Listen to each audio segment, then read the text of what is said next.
At 11:47 p.m. on June 28, 1942, German soldiers of the 6th Army's 389th Infantry Division heard something strange in the night sky above their positions near Morozovsk, 120 kilometers west of Stalingrad.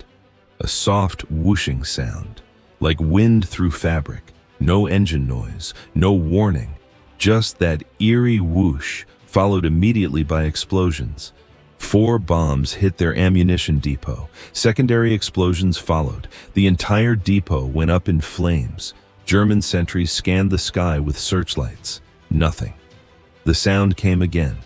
Whoosh. More bombs. The motor pool exploded. Trucks burned. Fuel drums detonated. The sentries fired machine guns blindly into the darkness. They hit nothing. Whatever was bombing them was invisible, silent and deadly. At 11:52 p.m., a searchlight operator finally caught a glimpse of the attacker. A small biplane, wooden frame, fabric covering, flying at maybe 300 feet altitude, ancient design, the kind of aircraft that belonged in a museum, not over a combat zone. The searchlight tracked it for 3 seconds. Anti-aircraft guns opened fire. The biplane banked hard right and disappeared into darkness. The searchlight lost it. At 11:54 p.m., the whooshing sound returned. 2 more bombs. The command tent exploded. 3 officers died instantly.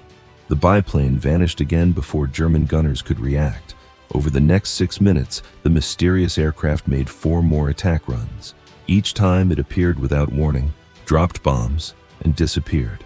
German forces fired over 2,000 rounds of anti-aircraft ammunition.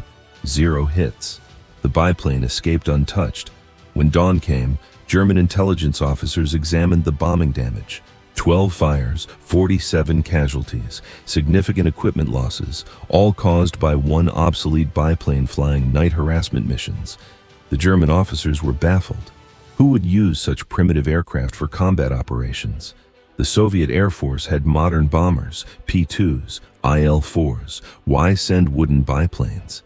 They got their answer 2 nights later when the attacks resumed. This time, German forces were prepared. Searchlights coordinated with anti-aircraft positions. Fighter patrols stood by. At 10:32 p.m., the whooshing sound returned. Searchlights caught the biplane immediately. It was a Polikarpov Po-2, a 1928 design training aircraft. Maximum speed, 94 mph. Service ceiling, 10,000 feet. Armament, none. Bomb capacity, 220 pounds maximum. The Po-2 was never designed for combat. It was a primary trainer. Thousands had been built in the 1930s to teach Soviet pilots basic flying skills.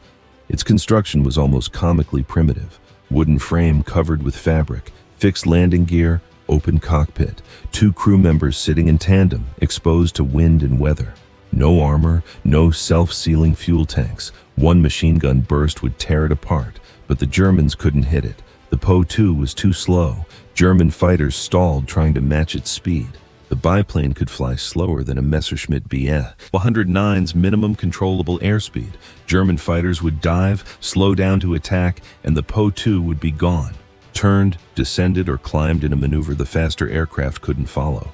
Anti-aircraft guns couldn't track it either. The Po-2 was too maneuverable, too small, too low. And then there was the tactic. The engine cut off. Soviet pilots would approach their targets at altitude, cut their engines, and glide silently toward German positions. The only sound was wind through the wings and control wires, that eerie whoosh. By the time German soldiers heard it, bombs were already falling. The Po-2 would restart its engine after dropping ordnance and climb away into darkness before searchlights could locate it. German soldiers started calling them Nachthexen, night witches. The name spread through the Wehrmacht. Superstition grew.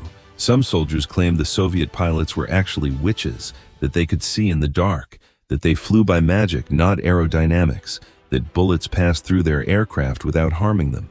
None of this was true, but fear doesn't require truth. It just requires uncertainty. And the night witches were very good at creating uncertainty. What the Germans didn't know was that every pilot in these aircraft was a woman. Every navigator, every mechanic, every armorer. The 588th Night Bomber Regiment was the only all-female combat aviation unit in World War II. 80 women flying 40 Po-2 biplanes, conducting night harassment bombing against one of history's most powerful militaries. The unit's creation was extraordinary. In October 1941, with German forces advancing toward Moscow, the Soviet government authorized 3 female aviation regiments. This was revolutionary. No major military had ever fielded all-female combat units. The architect of this decision was Marina Reskova, the Soviet Union's most famous female pilot. Reskova had set multiple aviation records in the 1930s. She had Stalin's personal approval. When she proposed female combat units, Stalin agreed. The 588th Night Bomber Regiment began training in Engels on the Volga River in October 1941.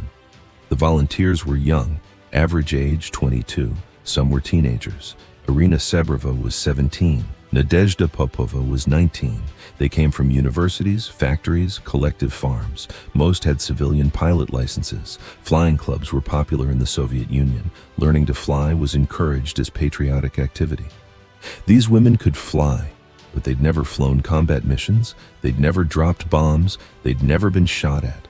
Their training was brutal. 6 months, dawn to midnight, flight training, navigation, bomb aiming, aircraft maintenance, survival skills, weapons training, political indoctrination. The instructors were male Soviet Air Force veterans. Some resented training women. They made training harder, hoping the women would quit. Few did. Those who couldn't handle the physical demands were transferred. Those who remained were determined, skilled, and angry. Angry at the Germans for invading. Angry at the Wehrmacht for the atrocities being committed. Angry enough to fly obsolete wooden biplanes into combat. Their aircraft were cast-offs. The Po-2s assigned to the 588th were training aircraft from flight schools. Old, worn. Some had been built in 1932. The Soviet Air Force didn't waste modern aircraft on an experimental female unit. The women would fly whatever junk was available. If the experiment failed, losing 40 obsolete biplanes was acceptable. The women made modifications. They removed weight. The rear machine gun was stripped out. Ammunition was too heavy. The radio was removed. They'd navigate by landmarks and compass. They added bomb racks under the wings. Simple wood and metal frames that could carry 6 50-pound bombs. The bombs were armed with contact fuses. Drop them. They explode on impact. Crude but effective. Want to see how these women became the Luftwaffe's worst nightmare? Hit that like button. Subscribe for more incredible war stories. Back to the Night Witches. The 588th flew its first combat mission on June 12, 1942, near Morozovsk. 3 aircraft, 9 bombs each. Targets, German supply depot and vehicle park. All 3 aircraft returned. Minor damage from ground fire. The mission was considered successful, but unremarkable. The real impact came later, when the 588th began flying multiple missions per night. The typical mission profile was this: take off at dusk, fly to target area, approach from altitude, cut engine at 2,000 feet, glide silently to 300 feet, drop bombs, restart engine, climb away, return to base, rearm, refuel, repeat. The best crews flew 8 to 10 missions per night. Some flew 15. Nadezhda Popova once flew 18 missions in one night, 18 takeoffs, 18 landings, 18 bombing runs, in darkness, in an open cockpit, in temperatures that dropped to 40 degrees Celsius in winter. The physical demands were extreme.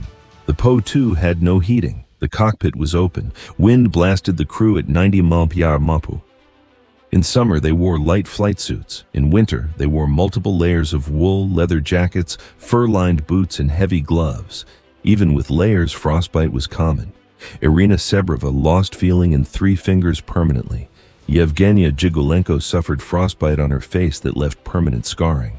Navigation was primitive. No GPS, no radar, just maps, compass, and visual landmarks. The navigator sat in the front cockpit with a flashlight, reading maps, identifying rivers, roads, forests. In darkness, while the aircraft bounced through turbulence, while anti-aircraft fire exploded nearby, the navigator had to locate targets accurate to within 200 meters. If the bombs missed, the mission was wasted. The 588th had limited resources. Every bomb mattered. The pilot sat in the rear cockpit. She controlled the aircraft, monitored engine instruments, and timed the bomb release.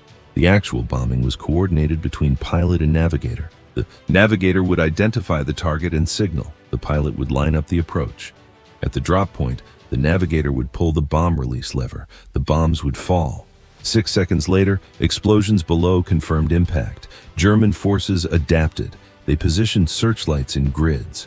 When one light caught a Po-2, others would converge. The aircraft would be trapped in multiple beams. Anti-aircraft guns would open fire. Some night witches died this way. On July 31, 1942, Praskovia Prokopieva and her navigator Vera Bellick were caught in searchlights near Surovikino. Anti-aircraft guns scored multiple hits. The Po-2 disintegrated. Both women died. They were the first night witch casualties, but not the last. By August 1942, the 588th had flown 900 missions. They'd dropped 68 tons of bombs on German positions. Casualty rate, 3%. This was extraordinarily low. Soviet Air Force bomber units typically suffered 20–30% casualties. The night witches' survival rate was attributed to their tactics: low altitude, darkness, unpredictability. The Germans couldn't develop effective countermeasures because they couldn't predict where or when the attacks would come. The psychological impact was disproportionate to the physical damage. Each night witch raid killed maybe 5 to 10 German soldiers, destroyed a few vehicles or buildings, not decisive by itself. But the cumulative effect was devastating. German troops got no sleep. The raids came every night, sometimes every hour. Soldiers stayed awake waiting for the whooshing sound. Sleep deprivation degraded combat effectiveness. Morale collapsed. A German soldier wrote in his diary August 12, 1942, "We fear the witches more than the T-34 tanks. The tanks we can shoot. The witches are ghosts. We hear them but can't see them. We shoot into darkness and hit nothing. They come night after night. No one sleeps. We're all exhausted." German command noticed. On September 5, 1942, Wehrmacht headquarters issued an unusual order. Any German pilot who shot down a night witch would receive an Iron Cross immediately. Normally, the Iron Cross required multiple aerial victories, but destroying a night witch was considered so difficult, so valuable for morale, that one kill earned Germany's second highest military decoration. This order confirmed what the night witches already knew. The Germans were terrified of them. On the night of September 24, 1942, Senior Lieutenant Nadezhda Popova flew her 8th mission over German positions near Stalingrad. She was 20 years old, 5 feet 4 inches tall, 110 pounds. She'd been flying combat missions for 3 months. Her navigator, Katya Ryabova, sat in the front cockpit with a map and flashlight. They were attacking a German artillery position that had been shelling Soviet infantry all day. Popova approached from the north at 2,500 feet. She throttled back the engine. The Shvetsov M11 radial engine's distinctive sound faded. She pulled the mixture control to idle cutoff. The engine stopped. Silence. Just wind through the wings and control wires. The Po-2 glided down at 400 feet per minute. Ryabova checked landmarks. They were on course. Target 1 kilometer ahead. At 800 feet, searchlights snapped on. 3 beams. They'd been waiting. The lights converged on Popova's aircraft. The Po-2 was fully illuminated. Anti-aircraft guns opened fire immediately. Tracers arced toward them. Popova pushed the stick forward. Steep dive. The Po-2 accelerated. 100 mph, 110. The tracers followed. Ryabova called out altitude. 600 feet, 500, 400. Popova pulled back on the stick. The wooden frame groaned. The fabric covering fluttered. They leveled at 300 feet. Ryabova identified the target. German artillery pieces visible in the searchlights. Popova lined up. Ryabova pulled the bomb release. 6 50-pound bombs fell. Popova immediately restarted the engine. The M11 coughed, caught, roared to full power. She banked hard left, climbed. The searchlights lost them. Behind, explosions. The German artillery position erupted in flames. Secondary explosions followed. Ammunition cook-off. But they weren't safe yet. Popova heard a new sound. Aircraft engine, high-pitched, a fighter. She looked right. A Messerschmitt Bf 109 was closing. The German pilot had been orbiting the area waiting for a target. He'd spotted the Po-2 when it restarted its engine. The Bf-109 was one of the Luftwaffe's premier fighters, maximum speed 385 km/h, 4 times faster than the Po-2, armed with two 7.92mm machine guns and one 20mm cannon. One burst would vaporize the wooden biplane. The German pilot positioned for an easy kill. He slowed to 200 km/h, still twice the Po-2's speed. He aimed, fired. Popova chopped the throttle. The Po-2 decelerated violently. The Bf-109 overshot. The German pilot cursed and climbed for another pass. Popova pushed the throttle forward again, turned right, descended to 100 feet, hugging the ground. The Bf-109 dove. Popova saw tracers. She turned left. The Po-2's tight turn radius saved her. The Bf-109 couldn't follow the turn without stalling. He overshot again. The German pilot was frustrated. He'd been trained to shoot fast bombers at high altitude. The Po-2 was too slow, too low, too maneuverable. He made 3 more attack runs. Each time, Popova evaded. Finally, the Bf-109's fuel ran low. The German pilot broke off and returned to base. Popova flew home. She landed at 2:17 a.m.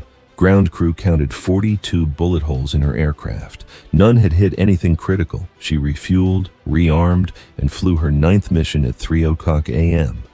This was typical. The Night Witches flew constantly. The best pilots averaged 800-900 missions over 3 years.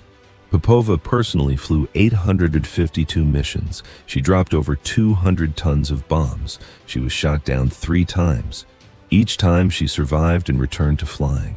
She was awarded the Hero of the Soviet Union, the USSR's highest military decoration, in 1945. But not all Night Witches were so fortunate. On August 1st and 40, Yevgenia Rudneva and her pilot, Panna Prokopeva, were attacking German positions near Krimskaya when their Po-2 was hit by anti-aircraft fire. The aircraft's fuel tank ruptured.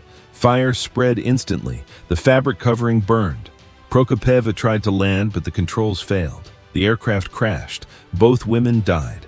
Rudneva was 23 years old. She'd flown 645 missions. The casualties mounted slowly but steadily. By December 1943, the 588th had lost 23 aircraft, 32 women killed. This was still far lower than Soviet bomber units flying modern aircraft. The PE-2 dive bomber regiments suffered 60 to 7% casualties. The Il-4 long-range bomber units lost entire crews regularly. The Night Witches' primitive aircraft and unorthodox tactics kept them alive. German forces continued trying to shoot them down. On February 4, 1943, Wehrmacht headquarters increased the Iron Cross bounty. Now, shooting down a Night Witch earned an automatic Iron Cross First Class, Germany's highest non-valor decoration. This was unprecedented. German fighter pilots typically needed 10 to 15 victories for that award. One Night Witch was worth 15 normal kills in German command's estimation. Despite the bounty, German success rate remained low.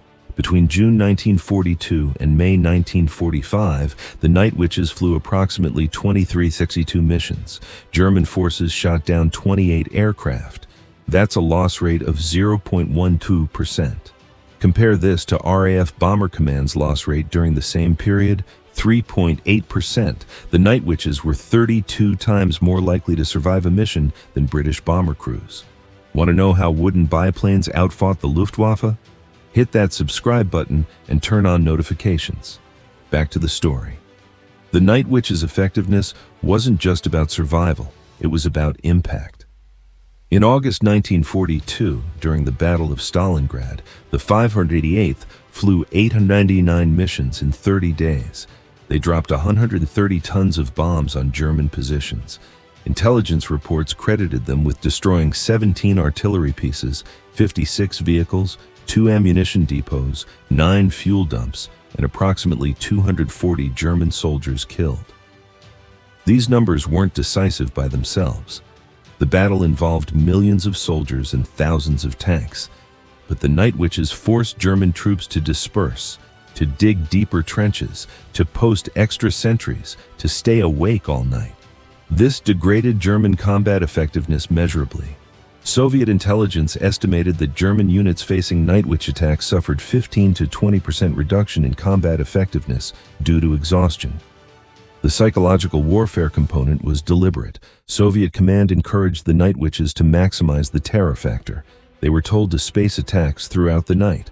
Don't attack once and leave. Attack every hour. Keep the Germans awake. Keep them afraid. The strategy worked. German soldiers developed what modern psychology would call combat stress reaction, insomnia, anxiety, hypervigilance. Some German soldiers had mental breakdowns attributed directly to night witch raids. By early 1943, the Luftwaffe was desperate. They assigned dedicated night fighters to hunt the Po-2s. These weren't standard Bf-109s. They were Bf-110 heavy fighters equipped with radar. The radar could detect aircraft at night. In theory, this would allow German pilots to find the night witches in darkness. The theory failed. The Po-2s flew too low. The radar had a minimum altitude limitation. Below 500 feet, ground clutter obscured targets. The night witches typically attacked from 200,300 feet. They were below the radar's effective range. German night fighters would circle uselessly while the Po-2s bombed German positions beneath them. The Luftwaffe tried searchlight coordination. If ground searchlights caught a Po-2, they'd radio the position to orbiting fighters. The fighters would dive. But by the time they arrived, the Po-2 was gone. The slow biplane's tight turn radius meant it could change direction faster than the fighters could follow. German pilots grew frustrated. Some refused night patrol duty. Fighting night witches was considered impossible and suicidal. If you dove too aggressively chasing a Po-2, you'd crash into the ground. If you flew too cautiously, the Po-2 would escape. One Luftwaffe pilot, Hauptmann Joseph Kochiak, developed a specialty in night witch hunting. Between March and August 1943, he shot down 4 Po-2s. He was awarded the Iron Cross First Class for the first kill, the Knight's Cross for the fourth. He became famous in the Luftwaffe as the only pilot consistently successful against the night witches. His technique was patience. He wouldn't chase. He'd position himself over likely attack routes and wait. When a Po-2 appeared, he'd dive from directly above, fire one burst, and climb away immediately. No maneuvering, no chasing, just one attack and escape. Kochiak's success was noted by the night witches. They started varying their routes more. They flew higher approaches. They increased their speed during bomb runs. Kochiak's kill rate dropped.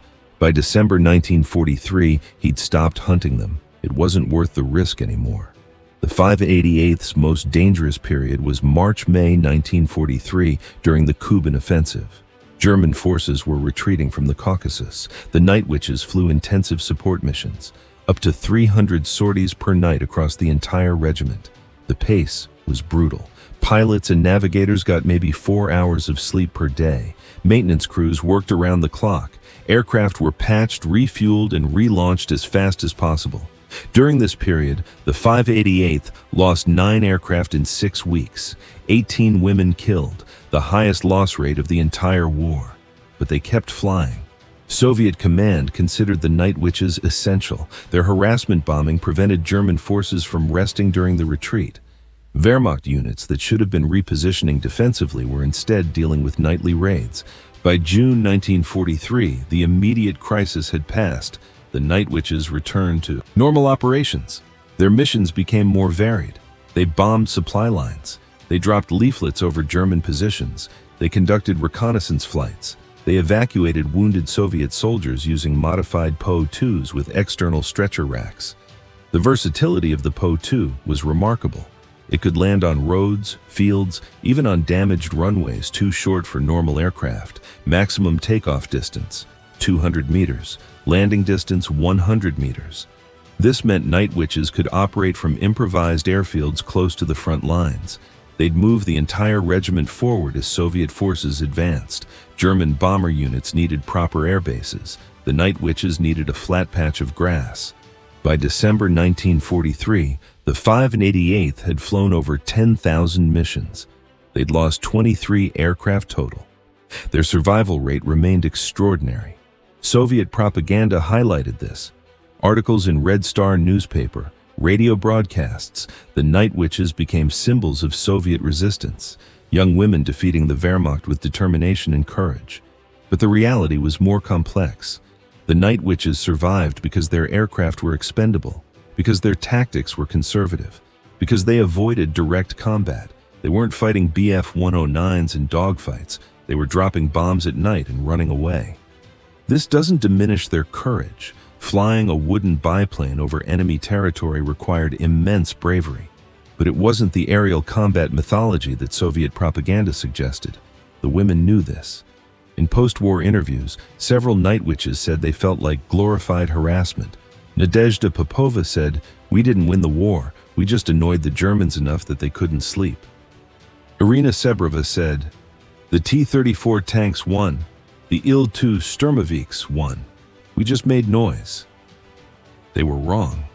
The night witches' contribution was significant, not because of bombs dropped or Germans killed, but because of morale, Soviet morale, German demoralization, and the message it sent. Even with obsolete equipment, determination could prevail.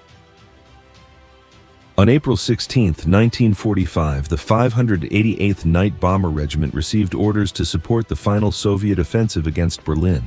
The war was nearly over. German forces were collapsing, but the fight for Berlin would be brutal. The Wehrmacht was defending the capital with everything remaining. The night witches would fly their last combat missions over Germany itself.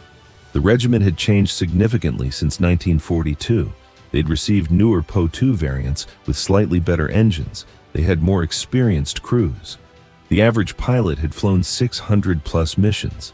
These weren't the nervous teenagers from Engels training base. These were combat veterans who'd survived 3 years of war, but they were exhausted. Nadezhda Popova later said, "By April 1945, we were zombies. We flew because orders said fly. We didn't think anymore. We just did."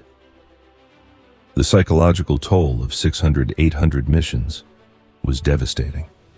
Sleep deprivation, combat, stress, survivor's guilt. 32 of their friends had died. Everyone carried that weight. The Berlin missions were different from earlier operations. German anti-aircraft defenses around the capital were the densest in the world. Hundreds of 88mm flak guns, thousands of searchlights, radar-directed fire. The night witches' tactics, low altitude, darkness, maneuverability, were less effective against such concentrated defenses. On April 20, 1945, Yevdokia Bershanskaya, the regiment commander, briefed her pilots. "Berlin will be our most dangerous operation. German defenders are desperate. They'll throw everything at us. Fly lower than usual, under 200 feet. Stay below the searchlight's minimum elevation. Don't climb unless absolutely necessary. Get in, drop bombs, get out. Speed matters more than accuracy now." That night, the 588th flew 160 sorties over Berlin. They lost one aircraft. Guards Lieutenant Vera Bellick and her navigator were hit by ground fire while attacking a German artillery position in Pankow district. Their Po-2 crashed into a building. Both died instantly. Bellick was 23 years old. She'd survived 813 missions. She died on her 814th, 5 days before Germany surrendered. The last Night Witch combat mission was flown on May 4, 1945. Nadezhda Popova and Katya Ryabova bombed German positions in the Tiergarten. No opposition. German forces were surrendering. The war was effectively over. Popova landed at 2:47 a.m.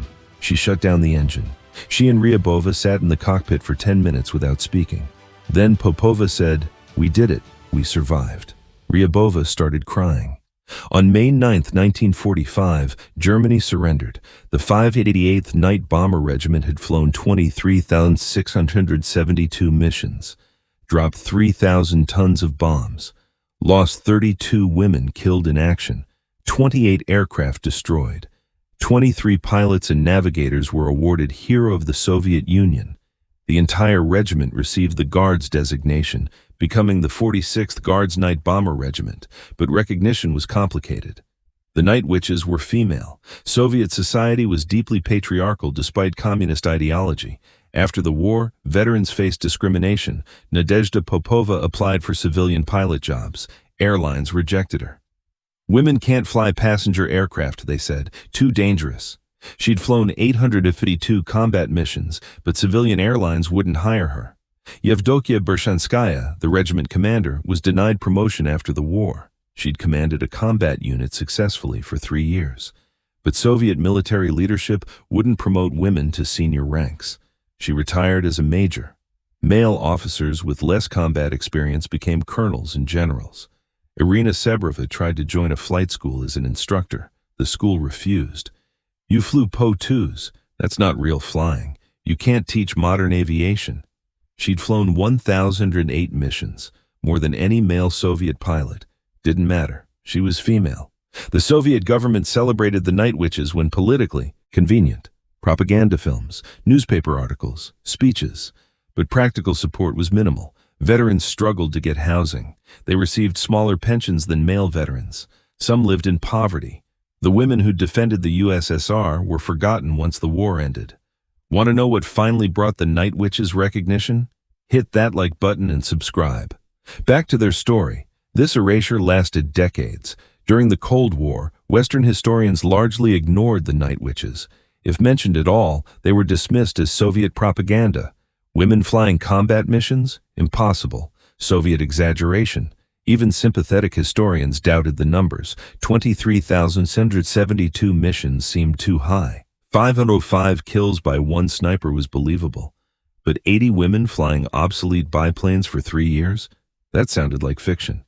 Then the Soviet Union collapsed. Archives opened. Western researchers accessed original records, flight logs, mission reports, kill confirmations, award citations. Everything was real. The night witches had actually done what Soviet propaganda claimed. The numbers were accurate. The stories were true.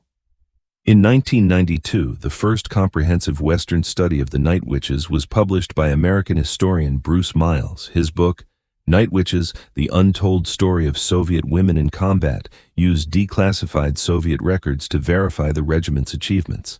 Miles interviewed surviving veterans. He confirmed the 23 TS-2 missions. He documented the 32 killed. He verified the 23 Hero of the Soviet Union awards. The book created renewed interest. Documentaries followed, academic studies. By 2000, the night witches were recognized as one of the most effective bomber units of World War II, relative to resources expended. They'd flown more missions than any other Soviet bomber regiment. Their loss rate was the lowest in Soviet aviation. Their psychological impact on German forces was disproportionate to their physical destructive capacity. Modern military analysts study night witch tactics. The U.S. Air Force Special Operations Command examined their low-altitude night operations. Their engine cutoff technique influenced modern stealth approach methods. Their use of wooden aircraft to avoid radar detection preceded modern composite material stealth technology. Their harassment bombing strategy influenced counterinsurgency doctrine. The surviving night witches finally received recognition in their old age. In 2005, on the 60th anniversary of Victory Day, the Russian government held a ceremony honoring female combat veterans. 8 night witches attended. Average age, 82. They wore their original uniforms, now decades old and ill-fitting. They wore their medals. Hero of the Soviet Union, Order of Lenin, Order of the Red Star, decorations they'd earned flying obsolete biplanes against the Luftwaffe. Nadezhda Popova, by then 83 years old, gave an interview. She was asked if the war had been worth it. Her answer? Worth it? 27 million Soviets died. My friends died. I still have nightmares about burning aircraft. Was it worth it? We stopped the Nazis. We survived. I suppose that's worth something. She was asked what she wanted people to remember about the night witches. She said that we were just ordinary women who did extraordinary things because circumstances demanded it. We weren't special. We weren't superheroes. We were scared every single night. But we flew anyway because our country needed us. That's all. Popova died in 2013 at age 91. Irina Sebrova died in 2000 at age 76. Yevdokia Bershanskaya died in 1982 at age 68. Most of the night witches are dead now. Only a handful survived into the 2020s. Their names: Irina Rakobolskaya, Deputy Commander, died 2016. Yevgenia Zhigolenko, pilot, died 1994. Raisa Aronova, pilot, died 1982. The last surviving night witch is believed to be Zinaida Parfenova, a navigator, who is 99 years old as of 2023. She rarely gives interviews. When she does, journalists ask about the war. She usually says she doesn't remember much. It was 80 years ago. I'm old, my memory isn't good. But historians who've interviewed her say that when she talks about specific missions, she remembers everything. Every target, every approach, every bombing run. Trauma doesn't fade, it just gets suppressed. The Po-2 aircraft themselves are mostly gone. A few survive in museums. The Soviet Air Force Museum in Monino has one. The Central Armed Forces Museum in Moscow has another. These aircraft are preserved but not airworthy. No one flies Po-2s in combat anymore. Modern warfare has moved beyond wood and fabric biplanes, but the legacy remains. The night witches proved that determination and creativity could overcome technological disadvantage. They fought the Luftwaffe with aircraft that belonged in museums, and they won. Not through superior firepower, through superior tactics, courage, and sheer stubborn refusal to quit. Modern female military pilots cite the night witches as inspiration. The first female U.S. Air Force fighter pilots reference them. Israeli Air Force female pilots study their tactics. Russian female pilots are taught night witch history as part of basic training. The women who were discriminated against and forgotten after World War II are now celebrated as pioneers. In 2013, the Russian government declared October 8th as Night Witches' Day, commemorating the regiment's formation in October 1941. The holiday is minor. Most Russians don't celebrate it, but veterans organizations hold ceremonies. Female aviation students visit night witch memorials. The memory persists. The 588th's motto was, "For the motherland, for Stalin, for feminism." Actually, that's a joke. They didn't have a motto. Soviet military units didn't do mottos, but if they had one, it would probably be something simple. Fly, bomb, return, repeat. That's what they did for 3 years, through exhaustion, fear, loss, and cold. They flew wooden biplanes into the face of the Wehrmacht and refused to be stopped. History remembers the Battle of Stalingrad, the Siege of Leningrad, the tanks, the artillery, the millions of soldiers. But 80 women flying antique biplanes mattered too. They kept German soldiers awake. They destroyed supplies. They proved that courage doesn't require advanced technology, just determination. That's the complete story of the night witches, Soviet women who became Germany's nightmare, who flew 23 Sin-2 missions in wooden aircraft and survived, who earned 23 Hero of the Soviet Union awards, who were forgotten after the war and rediscovered decades later, who proved that women could fight and fight effectively if given the chance. If this story showed you something incredible about human determination, hit that like button. Subscribe for more true World War II stories. Turn on notifications. Drop a comment telling us where you're watching from. Thanks for watching. We'll see you in the next one.